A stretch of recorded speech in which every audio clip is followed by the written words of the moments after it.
बनारस के लहुरा बीर पर रघु की लस्सी की दुकान थी। पीला रस्सी तरी रही, रात भर मोचिया खड़ी रही। रघु जोर जोर से आवाजें लगाता और उसकी दुकान पर लस्सी पीने वालों की भीड़ लग जाती। छुट्टी के समय स्कूल के बच्चे अक्सर उसकी दुकान पर आते जाते थे। खूब रौनक रहती थी। अरे भैया, तन्नी मलाई और डाला हो। गुरु, हमारे जैसन लस्सी पूरे बनारस में काहू ना देई, ला तनी और मलाई ले लो। शाम के 3 बजते बजते रघु की पूरी लस्सी बिक जाती। फिर वो आराम से घर जाकर दूसरे दिन की तैयारी में लग जाता। उसके पड़ोस में दुकान लगाने वाले उससे बहुत चिढ़ते थे। ये तो अच्छा धंधा करता है, 8 बजे आता है और 3 बजे चला जाता है। हम लोग यहीं बैठकर मक्खी मारते रहते हैं। हमारे तरबूज और ककड़ी तो कोई खरीदता भी नहीं। हाँ, इसको यहाँ से भगाने के लिए कुछ न कुछ तो करना ही पड़ेगा। सबने मिलकर एक योजना तैयार की। दूसरे दिन जैसे ही रघु दुकान पर आया, एक साथ ही 4-5 लड़कों का झुंड उसकी दुकान पर आया और सबने लस्सी पी ली। इसके बाद ही सब वहाँ खड़े होकर, अरे मेरे पेट में बहुत दर्द हो रहा है, पता नहीं इसने लस्सी में क्या मिला दिया है। बाकी चारों भी पेट दर्द की शिकायत करने लगे और उसकी दुकान के सामने ही लोटने पोटने लगे। थोड़ी ही देर में वहाँ मजमा जुट गया। पुलिस भी आ गई। उसकी लस्सी का सैंपल लिया गया। देखो भाई, जब तक तुम्हारी लस्सी का सैंपल चेक होकर नहीं आ जाता, तुम्हें अपनी दुकान बंद रखनी पड़ेगी। अगल बगल की दुकान वाले यही तो चाहते थे। उन दिनों उनके तरबूज और ककड़ी खूब बिके। वो सब बहुत खुश थे। हमारी किस्मत ही खराब है, इतने सालों से लस्सी बेच रहा हूँ, आज तक कभी शिकायत नहीं आई। मैं कितनी मेहनत करता हूँ, पता नहीं कब तक दुकान खोलने का ऑर्डर मिलेगा। लेकिन 10 दिनों बाद ही उसके सैंपल में कोई मिलावट या खराबी ना होने की वजह से उसको दुकान खोलने की अनुमति मिल गई। बल्कि शिकायत करने वालों पर उचित कार्रवाई की गई। रघु ने दुकान तो खोल ली, पर एक बार बदनाम हो जाने से उसकी दुकान पर बहुत कम लोग आते थे। कई दिन बीत गए थे। तभी उसने देखा कि एक व्यक्ति साइकिल से उतरा और अपना सिर पर एक बड़ा सा भगोना रखे हुए उसकी दुकान के पास आ गया। क्या बेच रहे हो भैया? बड़े थके हुए लग रहे हो। आओ लस्सी पी लो। नहीं बाबू, सुबह से घूम रहा हूँ, एक भी दही नहीं बिका, कहाँ से दाम चुकाऊंगा। एक काम करो, तुम हमारी लस्सी पी लो, हम तुम्हारा भल्ला खा लेंगे, हिसाब किताब चुकता हो जाएगा। चलो वही सही, कुछ तरी आ जाएगा। रघु ने उसके दही भल्ले खा लिए और उसे लस्सी का बड़ा गिलास पकड़ा दिया। वाह, दही भल्ले तो बड़े स्वादिष्ट हैं, फिर क्यों नहीं बिकते? कोई जगह होती तो शायद बिकते भी। गलियों में मारा मारा फिरता हूँ, कभी तो पूरी भगोना खाली हो जाती है और कभी सारा का सारा घर ले जाना पड़ता है। कहाँ बनाते हो तुम? क्या नाम है तुम्हारा? मटरू नाम है मेरा, और मैं ये दही भल्ले कहीं से लेकर आता हूँ। कल फिर आना इस समय। मटरू ने अपनी साइकिल उठाई और भगोना लेकर चला गया। उस दिन से वो अक्सर उसकी दुकान पर आ जाता। दोनों बातें करते। मटरू भैया, एक बात कहें? हाँ कहो।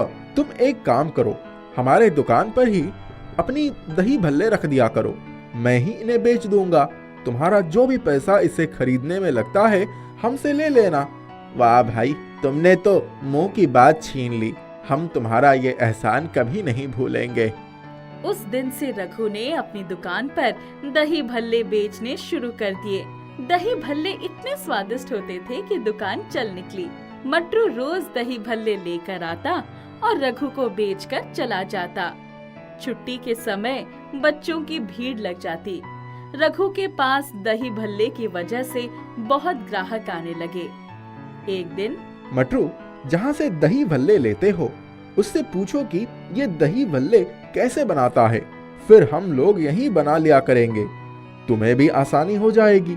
देखो भाई, ये दही भल्ले तो मैं जंगल में एक झोपड़ी है वहीं से ले आता हूँ, पता नहीं वो कैसे बनाता है।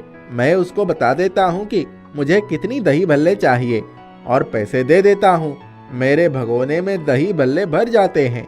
एक बार पूछ कर तो देखो। ठीक है, देखता हूँ। रघु तो इन दही भल्लों से बहुत पैसा कमा रहा है। मैं क्यों ना खुद ही दही भल्ले बनाना सीख लूं। उसकी नौकरी क्यों करूं, अपनी एक दुकान ही खोल लूं।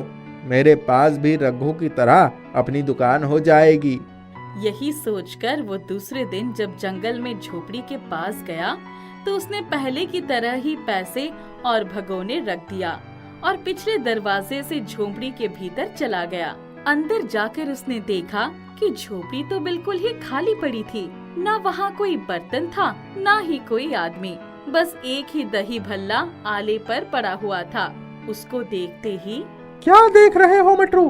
तुम्हें ये बात सालों पहले ही कही गई थी कि कभी भी लालच में आकर झोपड़ी में मत प्रवेश करना। आज तुम लालच में आकर झोपड़ी में ताक झांक करने चले आए। तुम कौन हो?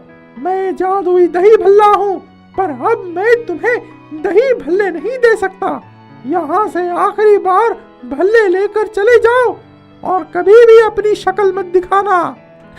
मुझे माफ कर दो, मैं खाने के बिना मर जाऊंगा। तुम कितने ठाट से अपने दही भल्ले उस सीधे साधे और मेहनती व्यक्ति को बेचकर आराम से मौज मस्ती करते हो। वो बेचारा सारे दिन अपने काम में लगा रहता है। तुमने उसी को धोखा देने की कोशिश की, इसीलिए मैं तुम्हें माफ नहीं करता। मैं कान पकड़कर कसम खाता हूँ, अब से लालच नहीं करूँगा। चुपचाप अपने साइकिल उठाओ और चले जाओ। ये दही भल्ले तुम्हें तुम्हारे किए हुए उस उपकार के लिए मिलते हैं जो तुमने उस बूढ़े की मदद करके किया था। मटरू मुंह लटकाए भगोने लेकर अपनी साइकिल पर आकर बैठ गया। रघु की दुकान पर पहुंचकर, रघु भैया, तुम्हारे कहने में आकर मेरा बहुत बड़ा नुकसान हो गया। अब उस दही भल्ले वाले ने नाराज होकर दही भल्ले देने से मना कर दिया। क्या हुआ? तब मटरू ने उसे सारी बातें बताई। अब कल से क्या करेंगे? हमें तो अपनी दुकान के लिए दही भल्ले चाहिए ही चाहिए। ऐसा करो, तुम कल खुद ही दही भल्ले बना कर ले आओ। भैया, ये तो हमने कभी नहीं बनाया है। मटरू तो पहले से ही आलसी था, बना बनाया मिल जाता था, इसलिए कभी अधिक परिश्रम की आवश्यकता ही न पड़ी।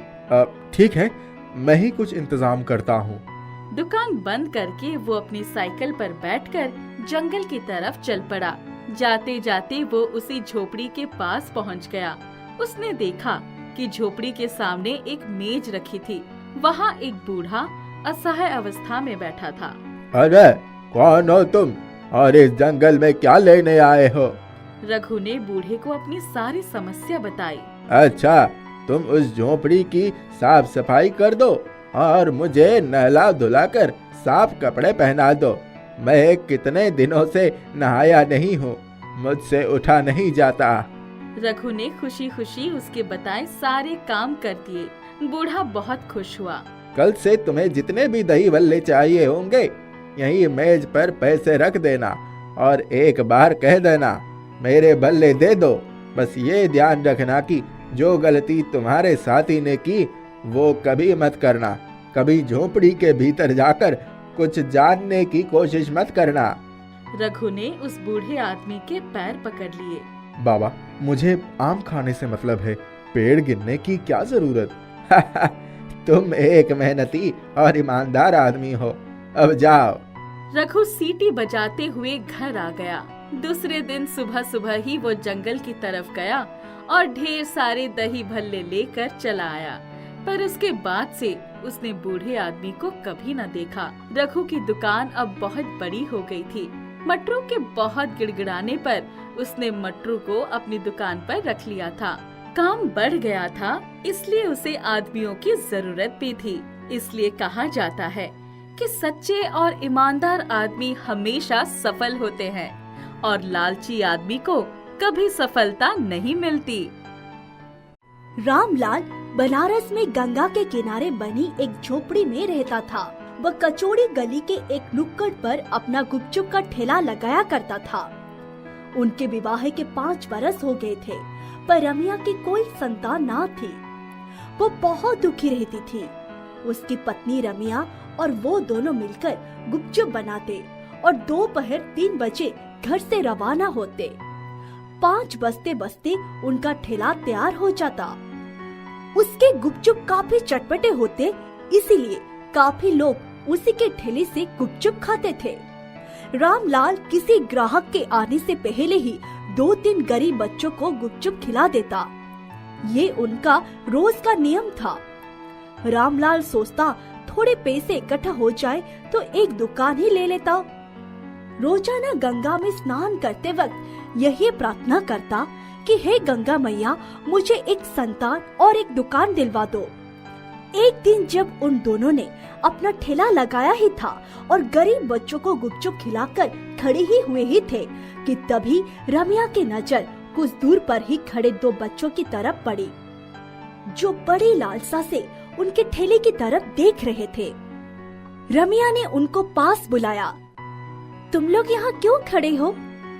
हम तो रोज दूर से खड़े होकर तुम्हारे ठेले पर आने जाने वालों को देखते रहते हैं और सोचते हैं कि इन गोलगप्पों का कैसा स्वाद होगा जो यहाँ इतनी भीड़ लगी रहती है। रमिया को उन बच्चों पर दया आ गई।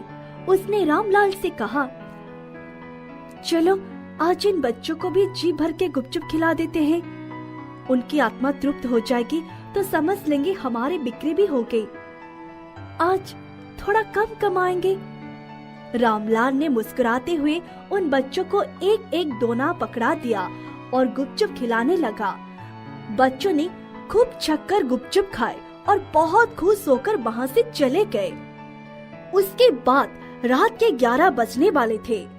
उनके ठेले के पास लोगों का तांता लगा हुआ था।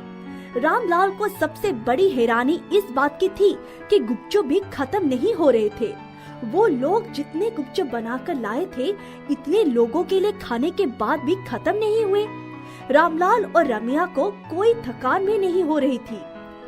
रात के 12 बजे जब एक पुलिस कांस्टेबल अपना डंडा खटकाते हुए उधर आया, तब उन्होंने अपना ठेला बढ़ाने का सोचा, लेकिन वो कांस्टेबल मुस्कुराते हुए बोला, अरे रामलाल, मुझे नहीं खिलाओगे क्या गुपचुप? सुना है आज तुम्हारे गुपचुप बहुत ज्यादा स्वादिष्ट और चटपटे हैं। जिधर से निकल रहा हूँ उधर इसी बात की चर्चा है। रामलाल ने तुरंत उसके सामने दोना बढ़ा दिया और बोला, हुजूर, सब आप लोगों का आशीर्वाद है।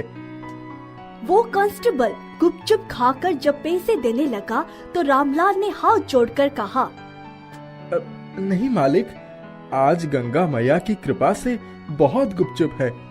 आज पैसे नहीं लूंगा। दोनों ठेला लेकर घर आ गए।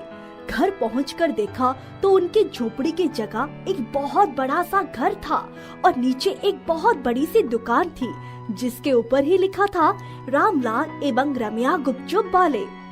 रमिया तो आश्चर्य से उस घर के बाहर ही खड़ी हो गई। रामलाल किसी तरह उसको भीतर ले गया तो देखा उनका सारा सामान उस घर में ही रखा हुआ था। रमिया जब थोड़ा संयत हुई तो पैसा को हिसाब लगाने बैठी। उस दिन उनकी जितनी कमाई हुई थी उतनी कभी भी ना हुई थी। दोनों बहुत खुश थे। उस दिन उन दोनों ने सोचा, चलो आज आराम से सोएंगे, गुपचुप तो रखे ही है। दूसरे दिन सुबह सुबह जब दोनों सोकर उठे तो देखा रसोई में ताजे ताजे गुपचुप बने रखे थे। रमिया तो हैरानी से कभी गुपचुप की तरफ देखती, कभी अपने आप को। वो सोचने लगी, आखिर ये सब कैसे हो रहा है। रामलाल गंगा स्नान करने गया। उसने हाथ जोड़कर गंगा मैया को प्रणाम किया और बोला, हे गंगा मैया, तुमने तो मेरी वर्षों की इच्छा पूरी कर दी है। दूसरे दिन उन्होंने अपनी दुकान सजा ली। तभी गुपचुप की बड़ी सी बारात में थोड़ी हलचल होने लगी। रमिया डर गई कि कोई चूहा तो नहीं बैठा है। उसी समय गुपचुप की बारात में से आवाज आई, रमिया, अपनी दुकान शुरू करने से पहले ही गरीबों को गुपचुप खिलाना मत भूलना। वो चौंक गई कि ये आवाज कहाँ से आई। तुम कौन हो? एक गुपचुप उछलकर बाहर आ गया और बोला, तुम लोग कितने दिनों से गुपचुप का ठेला लगा रहे हो? हमेशा से किसी ना किसी को मुफ्त में गुपचुप खिला रहे हो। इसीलिए हमने सोचा कि तुम लोगों की थोड़ी सी मदद कर दी जाए। अगर तुम लोग अपनी कमाई के थोड़े से पैसों से इतना कुछ कर सकते हो तो हमें भी तुम्हारे लिए कुछ करना चाहिए। ओह, तो तुम जादुई गुपचुप हो? हमने तो ना कभी देखा ना सुना। तुम लोग ऐसे ही हमारी सहायता करते रहते हो, हम तो बहुत सुखी हो जाएंगे। तुम्हारी और कोई इच्छा हो तो वो भी मांग लो। उसने मौका हाथ से जाने नहीं दिया। उसने आंखें बंद की और बोली, हे गंगा मैया, जैसे तुमने हमारी इतनी सहायता की है, वैसे ही मेरे आंगन में भी एक हंसता मुस्कुराता बच्चा भेज दो। एक गुपचुप परात से नीचे लुढ़का और 2 बार उछला। तभी उसने देखा कि उसके सामने एक प्यारा सा बच्चा माँ माँ कहते हुए उसके पैरों से लिपट गया। वो निहाल हो उठी और बच्चे को गोद में उठा लिया और अपने आंचल से अपने आंसुओं को पोंछने लगी। रामलाल जैसे ही गंगा से स्नान करके लौटा, उसने बच्चे को उसकी गोद में पकड़ाते हुए कहा, मुन्ना के बापू, ये गुपचुप जादुई है। इन्होंने ही ये सब कुछ हमें दिया है। गंगा मैया ने तुम्हारी सारी इच्छाएं पूरी कर दी है। रामलाल मुन्ने को सीने से चिपकाकर अपनी दुकान पर जा बैठा। उसके बाद उन लोगों ने खुशी खुशी पूरा जीवन बिता दिया। प्रिया की आंखों से आंसू बह रहे थे। अपनी माँ रत्ना को बापू के हाथों पीटते हुए देखती तो वो डर के मारे चादर से मुंह ढककर सो जाती। वो जानती थी कि उसके पिता नशे में धुत जब घर में आते थे तब माँ को मार पीट कर ही मर्दानगी दिखाते थे। सुबह उठकर जब नशा खत्म हो जाता तो माँ और बापू दोनों सामान्य हो जाते। रोज रोज की इस नौटंकी से वो तंग आ चुकी थी। एक दिन जब बापू मजदूरी करने चला गया और रत्ना कोठियों में काम करने चली गई, तब वो चुपचाप घर से निकल गई। बहुत देर चलने के बाद प्रिया पास के ही जंगल में पहुंच गई। उसे भूख भी लगी थी। उसने इधर उधर देखा तो पास में ही एक जामुन का पेड़ दिखाई पड़ा। प्रिया जामुन के नीचे खड़ी होकर यही सोच रही थी कि जामुन कैसे तोड़े। तभी अचानक पेड़ की एक डाल झुककर बिल्कुल उसके पास आ गई। उसने झट से खूब सारी जामुन तोड़ ली। जैसे ही उसने जामुन तोड़ी, डाली ऊपर चली गई। उस समय उसे इतनी भूख लग रही थी कि उसने ध्यान ही नहीं दिया और बैठकर रसीले जामुन खाने लगी। जामुन खाकर थोड़ी सी जामुन माँ के लिए भी रख लिया। जब घर पहुंची तो रत्ना उसको ढूंढ रही थी। उसने रत्ना के सामने जामुन रख दिया और बोली, माँ, ये जामुन खाकर देख, बहुत ही रसीले हैं। उसकी माँ ने जामुन खा लिया और बीज आंगन में फेंक दिया। फिर अपने काम में चली गई। प्रिया ने दिन प्रतिदिन अपने माता पिता की रोज रोज की चिक-चिक से परेशान होकर अपने आप को घर में ही कैद कर लिया करता था। वो कहीं आती जाती नहीं थी। एक दिन सुबह सुबह रत्ना जब आंगन में झाड़ू लगाने गई तो उसने देखा जहाँ जामुन के बीज फेंके थे वहाँ जामुन का एक पेड़ लग गया था। उसने उसके चारों तरफ की मिट्टी खोदकर गोल सा थाला बना दिया और उसमें पानी डाल दिया। कुछ ही दिन में पेड़ बहुत बड़ा हो गया। प्रिया ने एक दिन देखा कि पेड़ पूरा काली काली जामुनों से लग गया। वो दौड़कर जैसे ही आंगन में गई, उस पेड़ की डालियां झुककर उसके पास आ गई। उसने जामुन तोड़ी और एक टोकरी में रख दिया। उसने सारी जामुन धोकर एक बड़े से कटोरे में रख दिया। थोड़ी सी जामुन लेकर अपने बिस्तर पर बैठ गई और खाने लगी। जामुन बहुत ही रसीली और स्वादिष्ट थी। प्रिया ने जैसे ही बापू की आने की आहट सुनी, अपने बिस्तर पर चादर से मुंह ढक कर लेट गई। जब उसके बापू आए तो उन्होंने कटोरी में रखी जामुन देखते ही उठाकर खा लिया। प्रिया उस दिन इंतजार करती रही कि अब बापू माँ की पिटाई करेंगे, लेकिन उसको बहुत आश्चर्य हुआ जब बापू चुपचाप खाना खाकर सोने चले गए। वो चुपचाप उठकर आई तो देखा बापू ने सारी जामुन खत्म कर दी थी और उसके बीज वहीं पड़े थे। वो बड़ी हैरानी से बीज उठाकर देखने लगी। वो रात में ही आंगन में गई और पेड़ के नीचे जाकर सोचने लगी, कहीं ये जामुन जादुई तो नहीं है जिसको खाकर उसकी बापू आज गुस्सा नहीं हुए। अचानक उसके जहन में पीछे की सारी घटनाएं क्रमश उभरने लगी। जब वो जंगल में गई थी तब भी पेड़ की डाली अपनी आप झुक गई थी और कल भी ठीक वैसा ही हुआ। आंगन में लगे पेड़ में इतने जल्दी फल लग गए। वहीं खड़े खड़े उसने पेड़ को सहलाया और बोली, जामुन, क्या सचमुच तुम जादुई हो? पेड़ से आवाज आई, हाँ प्रिया, तुमने ठीक समझा, मैं जादुई जामुन हूँ। तुम अपने बापू को रोज जामुन खिलाया करो तो उनका अनायास आने वाला गुस्सा भी खत्म हो जाएगा और उनकी नशे की आदत भी धीरे धीरे छूट जाएगी। प्रिया ने उसी वक्त जाकर माँ को सारी बातें बताई। माँ भी भागी हुई जामुन के पेड़ के नीचे आ गई और बोली, जादुई जामुन, अगर सचमुच ऐसा हो जाएगा तो मैं पूरे गांव में तुम्हारी जामुन बांटूंगी, क्योंकि यहाँ तो हर घर में औरतों की यही दुर्दशा है। हम औरतें दिन भर काम करते हैं और रात को अपने नशेड़ी पतियों से मार खाते हैं। इसकी वजह से हमारे बच्चे घुट घुट कर जीवन बिताने को मजबूर है। इनके भविष्य की चिंता हमें खाए जा रही है। रत्ना की आंखों से आंसू गिरने लगे। पेड़ बोला, रत्ना, तुम जैसा ठीक समझो वैसा ही करो। ये तो बहुत नेक काम है। मैं इसमें तुम्हारी पूरी मदद करने को तैयार हूँ। उस दिन से प्रिया रोज जामुन के पेड़ से ढेर सारी जामुन तोड़ती और कटोरी में रख देती। कुछ ही महीनों में उसके बापू के नशे की आदत सचमुच छूट गई। अब उनके घर में हमेशा खुशी का माहौल रहता। प्रिया भी खुश रहने लगी थी।